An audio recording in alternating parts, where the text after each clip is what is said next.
Bonsoir. La réforme territoriale devrait être présentée en Conseil des ministres le 18 juin et examinée dès le mois de juillet à l'Assemblée. Ce projet de redécoupage alimente bon nombre de conversations depuis que les 14 super-régions ont été annoncées il y a quelques heures. Doina Lefort et Florian Wasmer ont demandé à quelques Essonniens ce qu'ils pensaient de cette réforme destinée à considérablement alléger le fameux millefeuille.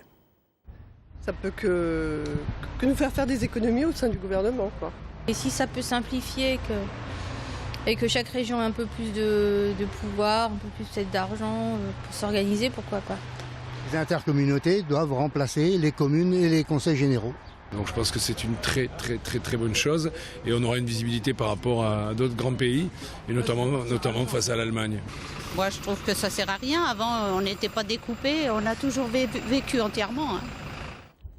16e jour de grève pour les postiers d'Épinay-sur-Orge qui protestent contre la réorganisation que souhaite mettre en place leur direction sans leur consentement. Les grévistes se disent prêts à aller jusqu'au bout, d'autant qu'ils viennent d'être rejoints par des postiers de tout le département. Ils dénoncent notamment la coupure méridienne et les nouveaux modes de distribution qui risquent, disent-ils, de leur être imposés. Maxime Lemaine.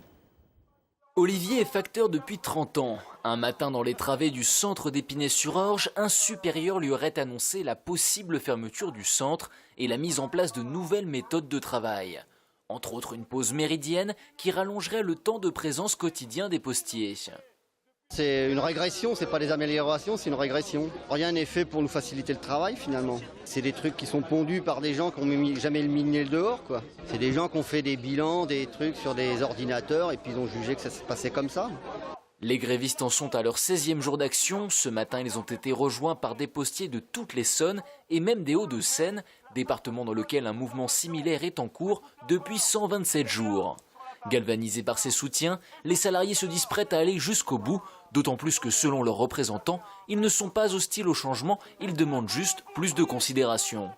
Qu'ils acceptent aussi d'écouter les propositions des agents, parce que les agents ont des propositions.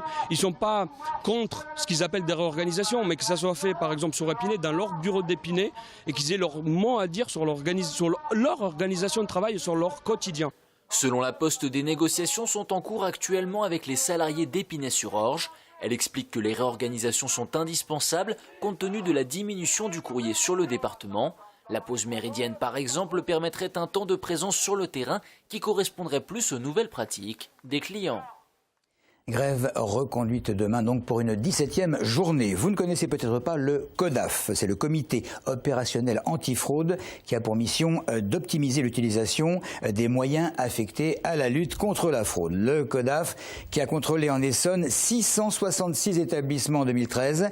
Il y a des objectifs précis, notamment en matière de lutte contre le travail illégal et contre le commerce clandestin de métaux. Ce matin, les services compétents de l'État et les organisations de protection sociale se sont réunis à la préfecture d'Évry pour établir un bilan. Lorsque tel ou tel service relève une anomalie, eh bien c'est la capacité à se réunir et à croiser les informations avec d'autres services qui ont à connaître de cette situation. Et puis lorsque les circonstances se justifient, eh bien basculer dans une approche judiciaire, dans une saisine judiciaire sous l'autorité de M. le Procureur de la République. Le CODAF, il a pour but de travailler là où précisément plusieurs administrations peuvent être concernées par une même dissimulation ou par des dissimulations en cascade. C'est pour ça qu'on est plus dans le monde d'un certain nombre d'entreprises qui dissimulent des salariés, dissimulent des sommes, évitent de payer un certain nombre de cotisations et ainsi mettent en difficulté les personnes qu'elles emploient pour l'avenir.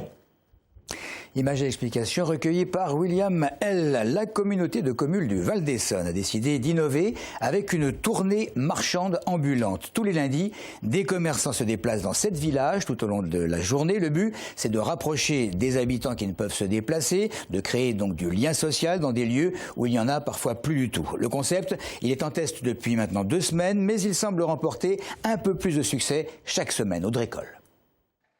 Ils attendent avec impatience l'arrivée de la caravane. Au menu fruits, légumes, pain, fromage et charcuterie, Des produits de grande qualité qui viennent jusque dans les villages pour le plaisir des retraités, parents au foyer, travailleurs au repos.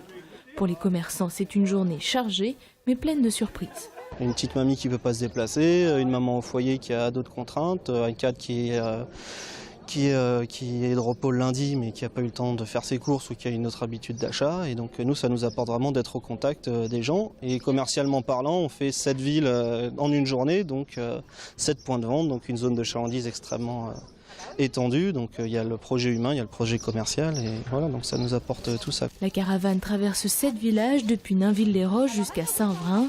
Ici, c'est l'avant-dernier arrêt à Fontenay-le-Vicomte. Pour la municipalité, l'idée du commerce ambulant est plutôt réjouissante. C'est bien d'avoir des commerçants de proximité. C'est bien de pouvoir aller à pied chercher son pain ou prendre son vélo et de ne pas être obligé de prendre sa voiture pour aller faire 2-3 courses. Dans certains villages, il n'y a pas du tout de commerce, donc aucun lieu de vie au quotidien pour se retrouver, pas de café, etc.